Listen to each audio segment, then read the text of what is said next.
puntland waxa ay qoraysaa taariikh cusub oo ah la dagaalanka argagixisada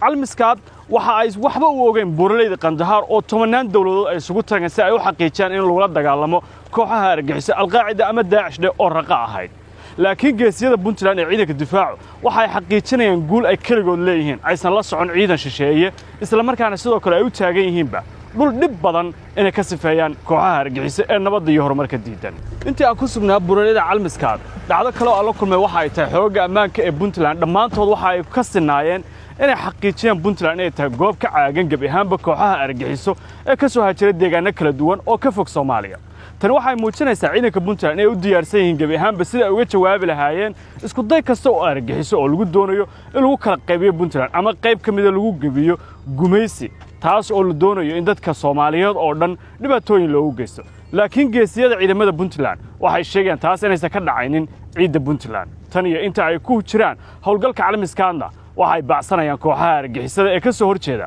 nabadda iyo horumarka Soomaaliya